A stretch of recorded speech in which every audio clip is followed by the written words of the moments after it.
Really, really an honor to be here. I'm so excited. I will be speaking in English, but I understand that you said that the interpretation is available for the participants. So hopefully it's going to be okay. Everybody can hear me okay? Yeah, thank you. Thank you, Saskia. Okay, I'm going to share my screen and we'll start right away. Okay, so you should see my first slide. So as I mentioned, my name is NIDHI SACHDEVA and I am active at the University of Toronto and I teach in the teacher education program. I'm also an educational technology specialist and I explore how we can use the science of learning to apply educational technology for creating effective learning, because we're using a lot of technology for everything we do, and including generative AI. And I think we have lots to learn from the science of learning to be able to create impactful change for learning. So today I want to talk about why it matters to understand the human cognitive architecture. And my colleague there did say this particular quote, which was kind of like the title of my presentation, but this is a really powerful quote from John Sweller from Australia, who developed the cognitive load theory. So I'm going to give everybody a moment to read this. So John Sweller says, without an understanding of the human cognitive architecture, instruction is blind. We're basically shooting in the dark, hoping that things will land. But what we could do is we can try to understand how learning happens here so we can design instruction, online learning, e-learning, micro-learning, all kinds of learning, and we could be a lot more effective when we do it that way. So I want to take you to another really famous quote that I share with my students at the university. And this is a quote by former president of Massachusetts Institute for Technology. And Raphael Reif said, if we don't know how we learn, how on earth do we know how to teach? And this is a very essential, very simple idea if you think about it, but kind of like an essential connection for us all to be good at instructional design, good at designing learning experiences for our participants, whichever age group you might be working on. But helping ourselves how we learn can make us better instructional designers, better educators, better learning designers, and more. Okay, so I have a quick poll here for you. I tried to use ChatGPT for some translation. Take a moment. You can use a phone or another device and just type in, what do you define learning as? How do you define learning? And the answer should start appearing on the screen if you do that. If folks are able to do it, or you can type in the chat, whatever is easier. But if you type in the Slido, you should see something. I see one participant typing, great. And when you press enter, it should appear. How do you define learning? Because I want to start with that process. What is it that we define learning as in cognitive science? New skills. Okay, great. Thank you. I'm looking at my other screen right now. And feel free to write in Spanish if you have to. I'll read the answers and try to translate them. I do understand a little Espanol. Transformation, great. Connections, yes. Compromiso, to get new skills and knowledge. I like that. Proceso de cambio, process of change. Yeah, beautiful. Challenge, I love this. Como un proceso de transformación. Capacity, change in capacities and skills. Oh, I love that I'm understanding not everything, but quite a bit. I'm loving it. Thank you. Um, uh-huh. That's beautiful. I'm still reading as things are coming up. This is great. Thank you. And you'll notice that many things people are saying, and one common theme is some kind of change, because what learning does to us, it kind of like creates that change for us, acquiring new skills, transformation. Lots of people have said transformation. I'm just looking at it. You can see it too. Wonderful. Motivation. Yeah, learning, the success of learning leads to motivation. Yes. Modifications. You see different versions of the idea of you're here and then you're here. That change. Yeah, so this is wonderful. Resolving problems. Lovely. Lovely. That's another thing. You use knowledge to do problem solving, right? Okay, so I'm going to move on. Thank you for sharing that. This is wonderful. I want to share with you how in cognitive science we define learning. What you see in front of you right now is a very simple model of information processing, meaning how humans process information in their mind. And we call it this information processing model. Okay. And some of you already know this in educational psychology or Psych 101. Lots of people learn this information processing model. So if you already know it, it's going to be a recap. If you don't know it, it's going to be good knowledge for you, because once we understand how learning happens, then it helps us design instruction much better. So what happens is information, it begins right on top on the sensory memory, okay?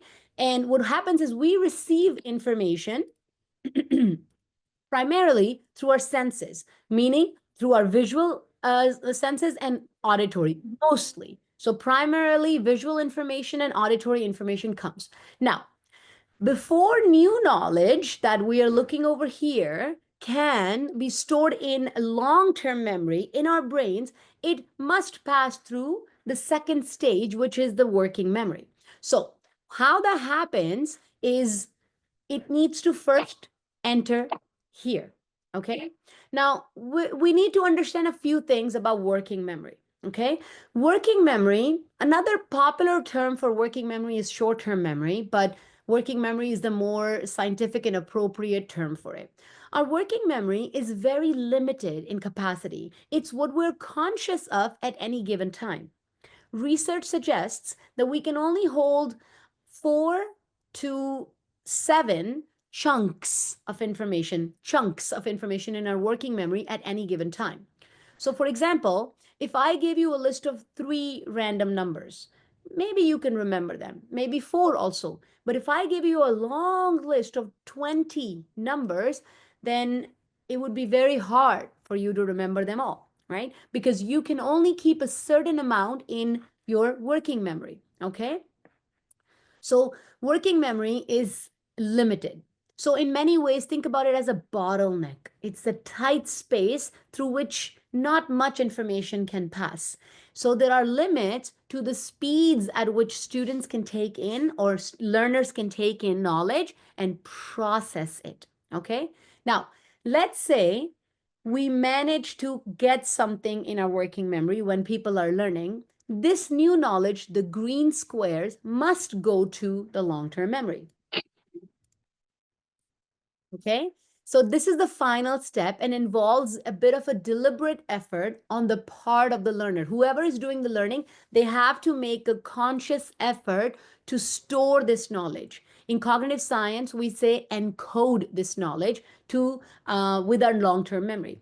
When you see the yellow squares, that's the knowledge we already have, our background knowledge, our prior knowledge. The new knowledge should connect to our prior knowledge. Now, in the beginning, the new knowledge, green squares, it's there, but it can be easily forgotten or lost. So the connections are weak. But with time, with practice, with rehearsal, we keep working with it and it becomes more firmly embedded. What we do is we create stronger linkages to the new knowledge in our long-term memory. So if you see, we started this structure with green squares up there. Now the green squares live in our long-term memory. And this is what in cognitive science we call learning. It's about storing new knowledge in long-term memory so that we can pull it out, use it, access it again later. Okay? So this is a really powerful definition of learning. Paul Kirshner, a famous educational psychologist, and he's also an author of many books, but one of the most popular currently is How Learning Happens. He says, learning is the change in long-term memory. You all said some kind of change, transformation, skills, but if you go back to the basics of it, what are we changing? We are changing our long-term memory. We are changing it with new knowledge. Now, that new knowledge you can use to solve problems. You can use to develop new skills. You could do that with behavior change, lots of things. But at the end of it, or the basic of it, you're changing somebody's or your own long-term memory through learning. When we understand this, that helps us design instruction better. What I just shared with you briefly is sort of really important to understand cognitive load theory. Cognitive load theory is a very powerful theory of instructional design. The first quote I shared with you by John Sweller, without an understanding of human cognitive architecture, instruction is blind.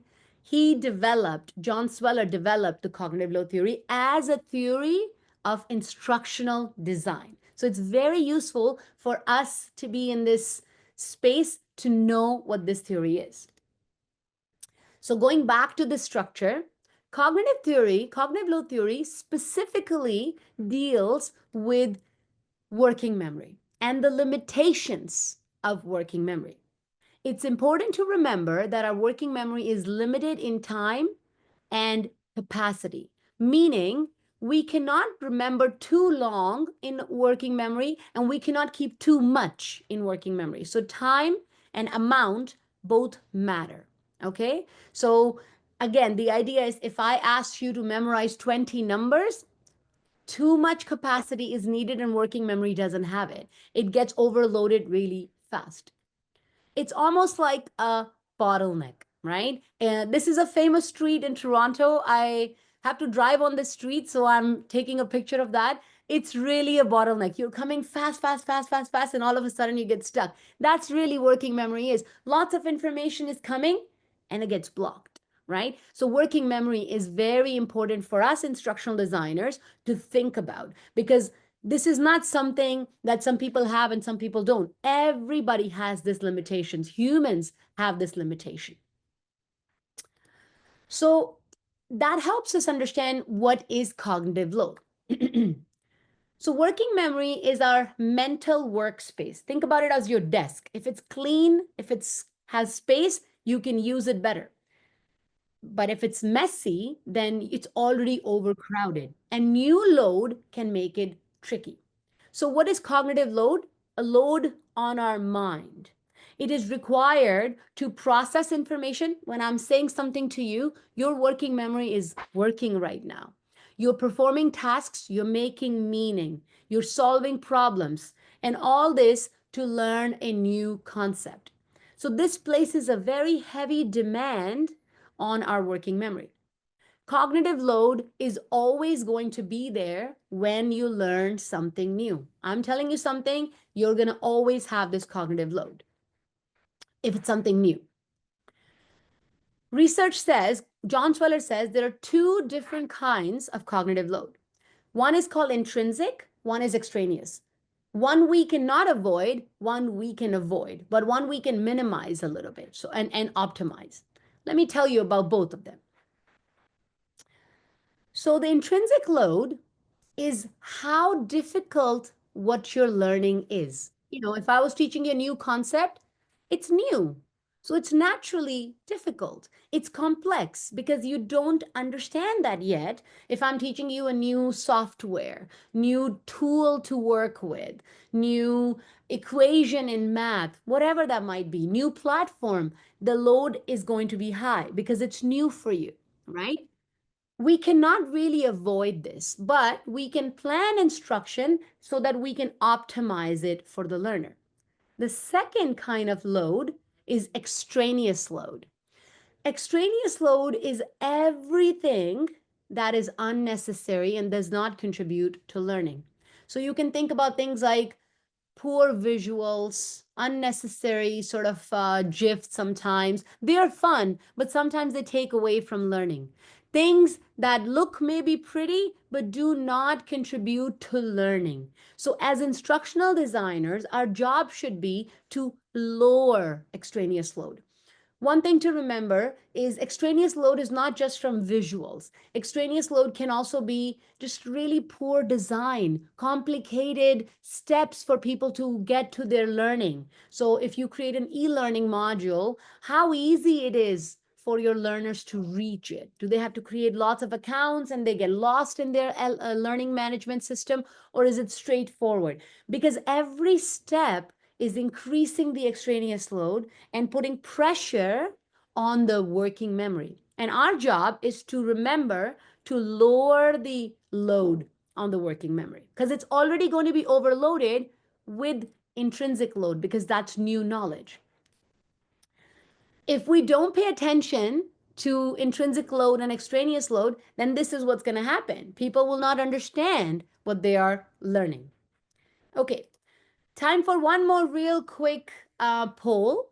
One quick poll. So same idea.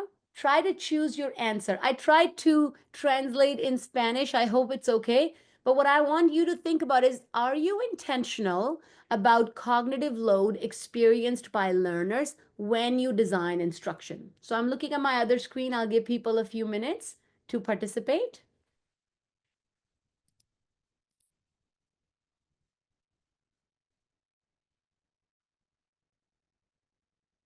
Okay. So we got new idea for me for a lot of people, and many people also say always. So you see how far away the discussion is. It's very interesting for me. And some people are saying sometimes. That's great. And love to see that 50% of you are thinking, yes, consciously. That's amazing. Wonderful. Good. Okay, thank you. I mean, there's some people have participated, but there's some more answers coming up. I like that nobody chose rarely, so that's good. Thank you. Okay. So what I want you to think about for 1 minute and type in chat, what are some of the sources of intrinsic and extraneous load in learning? What are some of the sources? So you can type in chat and wait. Don't press enter yet. I'm looking at the chat. So where do you think in your work intrinsic load can come from? You can tell me what you teach. You can, and where do you think load for extraneous load can come from? You can take a moment to type, and then I will say 3, 2, 1. Hopefully there'll be some answers.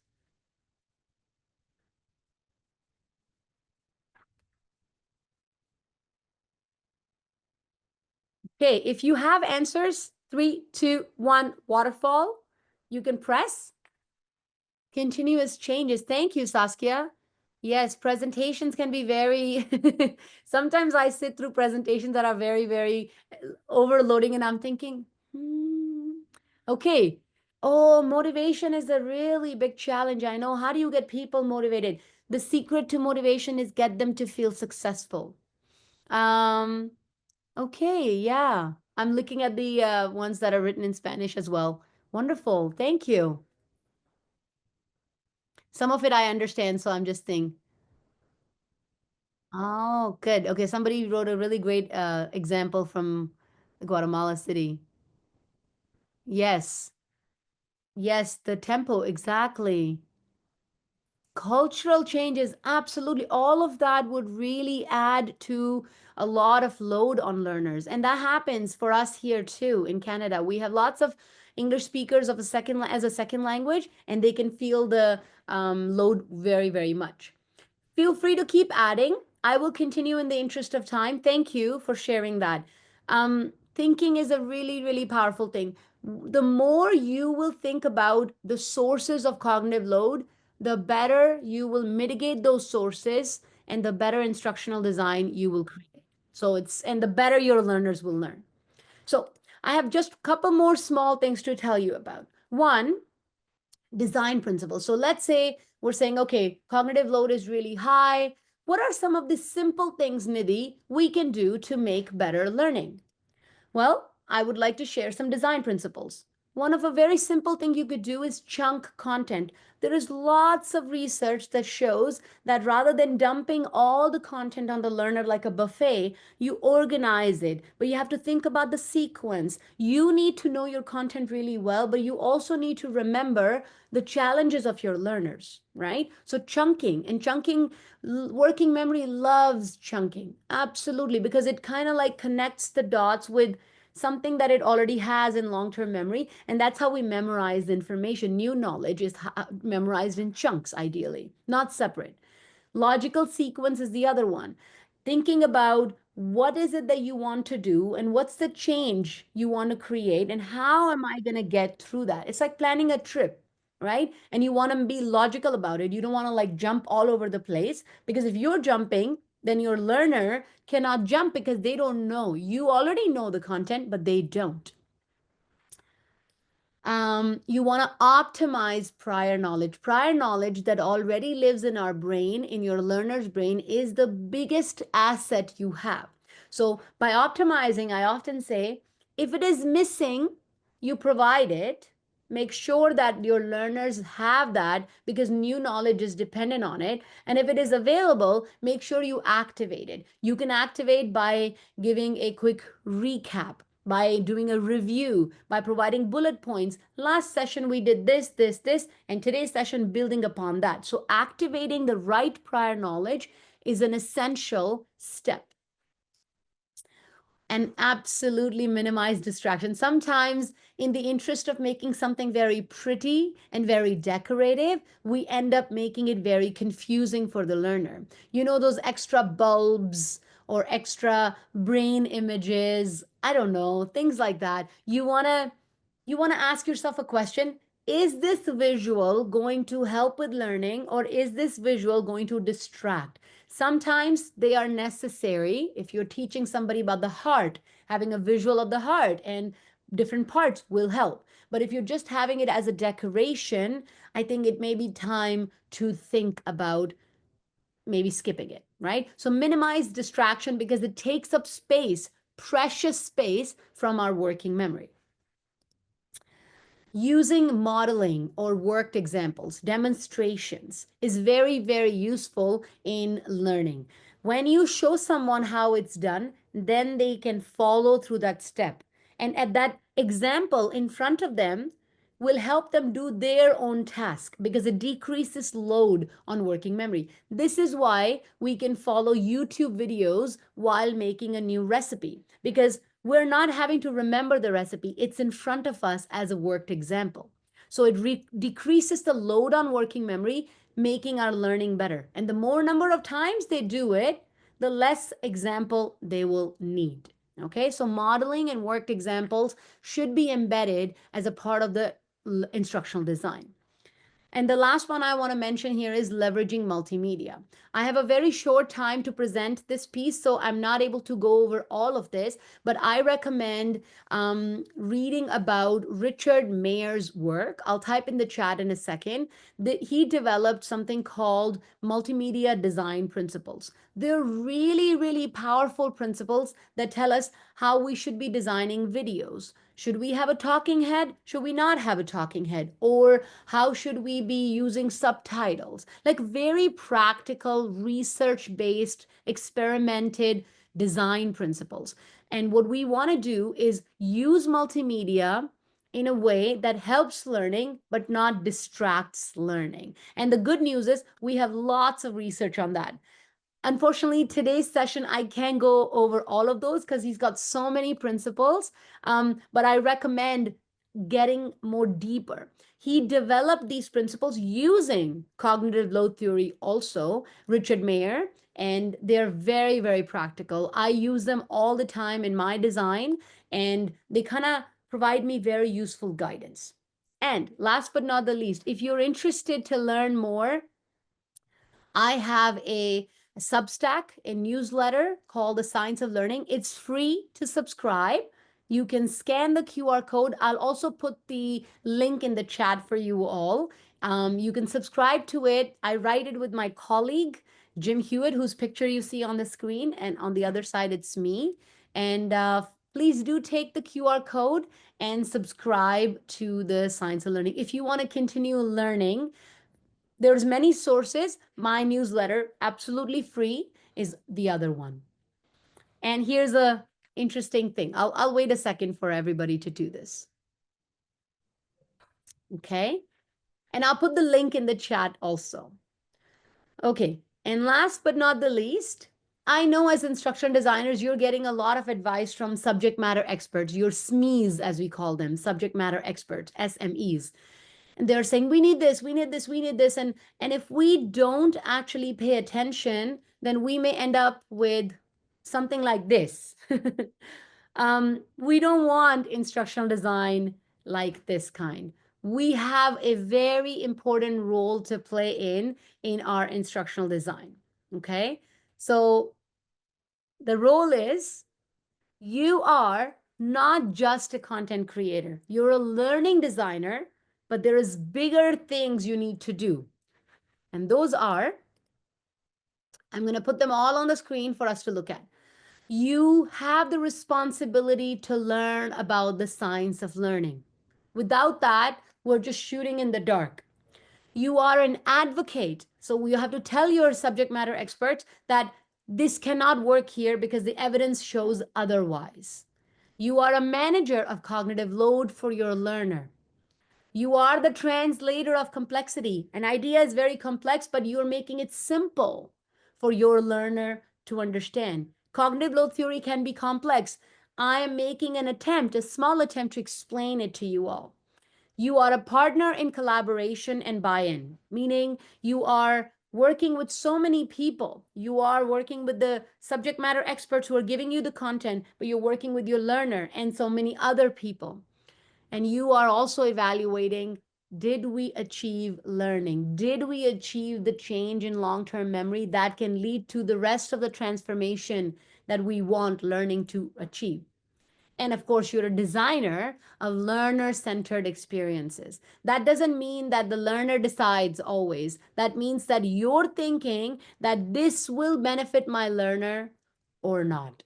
So your role as a learning designer is so much bigger than just content creator. And you're doing incredible job. It's an important role to fill in. So thank you for doing that. And with that, I'd like to say thank you for attending. And I know I only have about 20 minutes. I can keep going, but my wonderful colleague Saskia is up next. So I'll stop sharing. And if there's any questions, happy to take them. I'm not sure if there is enough time for that, but thank you.